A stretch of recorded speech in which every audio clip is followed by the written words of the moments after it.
Bienvenue à toi dans l'émission Tommy Gcast, le podcast pour les web entrepreneurs de demain. Aujourd'hui, je voudrais aborder avec toi un sujet assez important où on est tous confrontés au moins une fois dans sa vie de web entrepreneur, c'est le syndrome de la page blanche. Donc, imagine-toi que tu es archi motivé ce matin, que tu as envie d'écrire ta page de vente, ton article ou tes posts sur les réseaux sociaux. Tu es là, tu es hyper motivé, tu prends ton cahier, ton stylo, et là, rien. Il se passe rien du tout. T'as pas d'idée, t'as pas d'inspi, t'as rien du tout. T'as rien qui te vient à l'idée. Euh, et les principales causes du syndrome de la page blanche, finalement, c'est, euh, premièrement, on va dire, c'est que de vouloir que tout soit parfait. À force de vouloir que tout soit parfait, finalement, tu fais rien. Et tout ça, après, ça va engendrer quoi? Ça va engendrer de la procrastination. C'est-à-dire, bon, je ferai ça plus tard. Mais au final, il se passe toujours rien. Ou alors, tu as trop de distractions, que ce soit en interne ou en externe. Ça peut être ton téléphone portable, ça peut être, euh, je sais rien, le fait que ton frère joue à la play à côté. Enfin, peu importe d'ailleurs. Et surtout, ça vient parce que tu n'as aucune préparation ou aucune recherche. Donc c'est embêtant. C'est embêtant parce que du coup, tu avais prévu de planifier des choses et tu ne le fais pas. Et du coup, il se passe rien. Et la conséquence de tout ça, c'est que tu n'as aucune vente. On en revient toujours à la même chose. Pas de vente, pas de clients. Donc comment on peut faire pour y remédier à cette fameuse page blanche? Euh, il existe plusieurs solutions. Je vais t'en proposer quelques-unes aujourd'hui. La première, ce serait de faire la tâche la plus importante en premier et de préférence le matin. Moi, c'est ce qui fonctionne en tout cas le mieux. Le matin, je me réveille. Je suis souvent hyper motivé, hyper dynamique parce que j'ai fait ma morning routine. On en avait parlé dans un podcast précédent. Et du coup, je suis hyper boosté et je sais que je vais faire la tâche la plus importante en premier. Comme ça, ça sera fait. Et en même temps, je serai fier d'avoir fait déjà la tâche la plus difficile. Euh, Tu peux soit, après ça dépend de chacun, mais soit tu te mets un fond de musique, ou soit c'est le calme total. Moi personnellement, j'aime bien avoir un petit fond de musique qui me booste, mais après tout dépend de la tâche que j'ai à accomplir, bien évidemment. Une des solutions aussi, c'est d'être organisé. C'est un peu la base de l'organisation, on en revient toujours à la même chose.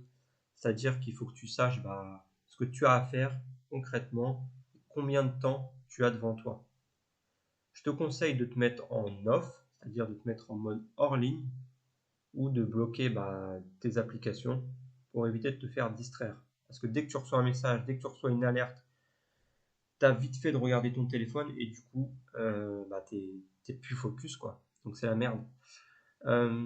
Ensuite, tu peux, bien évidemment, il est important de se fixer des objectifs atteignables. Donc si tu as prévu 1 heure, mais que tu dois faire une tâche qui va durer toute une journée, forcément, ça va être difficile d'accomplir tout ça. Donc essayer de se fixer des créneaux et des tâches qui soient cohérentes entre elles. Il faut également que tu saches, encore une fois, on en revient à la perfection, mais que la première écriture ou la première chose, elle ne sera pas parfaite. Mais au moins, tu auras lancé l'action. Et donc, tu pourras y revenir et modifier ou corriger si tu en as besoin. Ce qui peut être bien également, je réfléchis à tout ça, c'est ce que je fais de temps en temps, je fais lire à ma femme. Je lui demande si elle a compris, elle qui n'est pas du tout dans le domaine, je lui demande si elle a compris, parce que j'essaye d'utiliser les techniques de copywriting. Je te renvoie au podcast sur le copywriting. Et je lui demande si elle a compris. Voilà. Et donc, si tu n'as aucune idée, tu peux t'inspirer de tes concurrents. Tu peux essayer de trouver des idées. Pour ça, il existe différents sites. Tu peux déjà regarder ce que font les concurrents.